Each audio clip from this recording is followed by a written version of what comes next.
On this episode of Watch Stuff with Us, Monster, the Jeffrey Dahmer story, burning questions, and the most important question to ask: who's really to blame?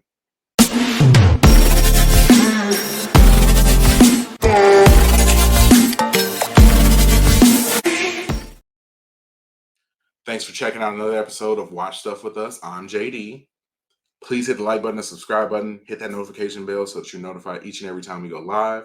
On this episode, we are discussing Monster, the Jeffrey Dahmer story on Netflix. And I have one question. And as you can see, this is a live stream. I'm also chopping this into videos. But for the people who are in the chat right now, who is the most to blame? We, on a different video, broke down each character, each of the main characters from the show. So, of the people that are the major players, who is the most to blame for Jeffrey Dahmer doing the things that he did, turning into the person that he turned into? Is it Lionel? Is it Catherine, his mom, Lionel, his dad, the police, who failed on several occasions to do anything, or is it Jeff himself? That's my question. My answer is simple. I feel like I have a very simple and a definitive answer with this. So, like I said, if you're in the chat, let us know what you think. But my answer is simple. At the end of the day, a person has to be responsible for their actions. Jeffrey Dahmer needs to be the person who is the most responsible for his actions. He might not have known better, or he might not have known exactly how to be a good person, but he did know that the things that he was doing was wrong. He said that multiple times. He wasn't looking for forgiveness. He wasn't he understood that he should get the death penalty, or that the things that he did, he should die for doing them. I feel like deep inside, he knew what he was doing was wrong, like I said. And he is the one that's most to blame for it. He had a bunch of precipitating factors that also made things difficult for him. But at the end of the day, it was on him. Somehow, some way, he could have stopped himself, I believe.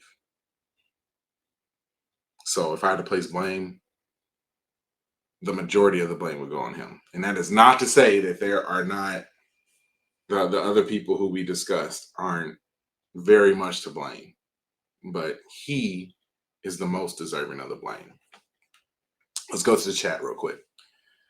Katie says everyone failed. Yes, everyone should get a share of the blame, but I think that lion's share should go to Jeff. But yeah, everybody did. Everybody should take some of the blame. Everyone did fail. The police department did not do what they were supposed to do. They didn't follow up the way that they should have. They ignored multiple complaints from multiple people, and they could have stopped this well ahead of when it was actually stopped. His mom had her issues, mental issues, emotional issues. She could have been there for Jeff, but she wasn't. She abandoned him at a time where he was very vulnerable and needed her. And I believe that she played a huge part in him being the person that he was. His dad also, to some degree, abandoned him. He got him started in dissecting roadkill, which probably was not the best hobby for someone who has these types of issues. The one thing I can say about his dad is that he did try. That doesn't mean that his methods were correct or even effective, as they obviously weren't. But he did try at certain points. Not as much as he should, but he did try. So yeah, everyone definitely deserves a portion of the blame. Andrea agrees with Katie. Everyone failed. Yeah, sad but true. Everyone did fail. Stevia says, I'm actually more empathetic than sympathetic. I feel the pain, but I don't feel sorry. He was failed by everyone, but there's still no excuse. What was the cop's excuse? Oh, facts. Facts. What was the cop's excuse? Like, I mean, at the end of the day, if they had been in any way competent, they could have stopped this well ahead of the time that, all these people ended up dying. Well ahead of time. All it would have taken is one cop to do it. One person to say, like, you know what, we've gotten 30 calls this week or 30 calls over whatever amount of time about this Jeff Dahmer guy. Let me go over there and check out, his house. Or let me go over there and see if I can talk to him and see if he seems like a normal guy. The first thing you would have noticed is the smell. Instantly would have been like, oh my God, what is that smell? Even before he opened the door. Then you would have got to the door and realized it was come from that apartment. That would immediately set off bells and whistles in my head. Like, what is going on here?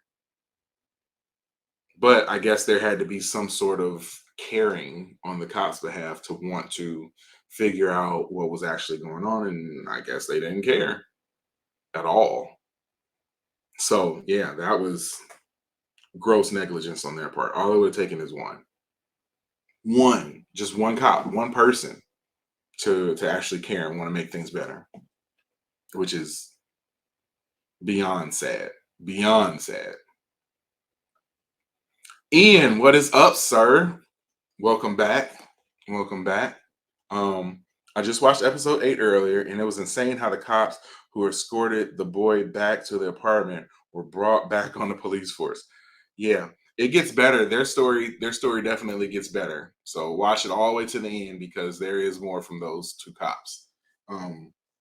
We dealt with a lot of spoilers. If you don't want to be spoiled, I suggest you close your ears at certain points in time because we will be discussing everything that happened. But yeah, they do come back and you're gonna hear more from them. But yeah,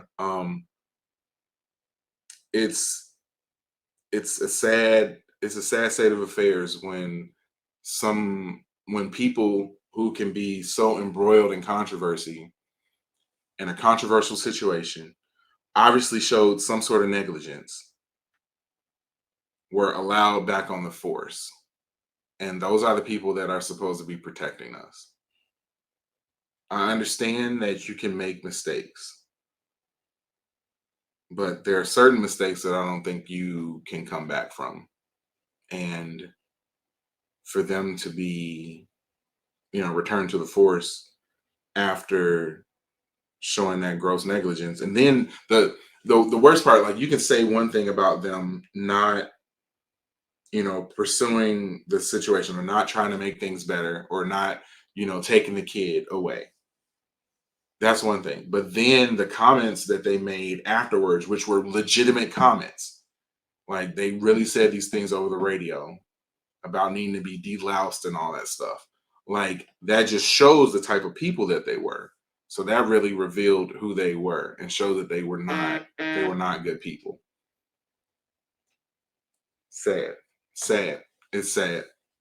And you don't want to be that person who is against the police force. I come from a police family. I have several family members who are police officers and state troopers, and they're good people. And it's sad that you have guys like this that just make the entire police department. And like you think about this, and you think about that Milwaukee police department, like their whole department looks like crap.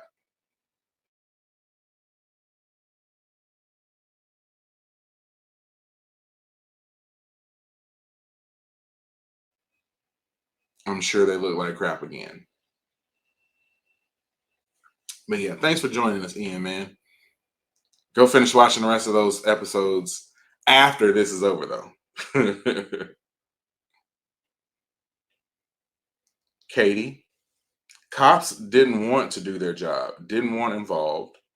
They clearly were uncomfortable being in that building, dealing with a situation with different races, different sexual preferences. Yeah.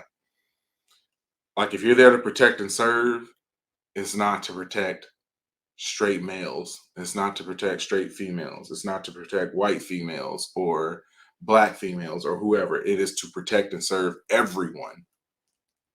And they failed that day completely. They failed their city. They failed the people that they are supposed to be there to protect. And nobody's saying that you had to come in and necessarily save the day, but you have to do more than what they did. At least investigate, at least try. It seemed like there was no one trying. Like they didn't want to they didn't want to deal with this being an underage kid. So they were looking for ways to excuse the situation,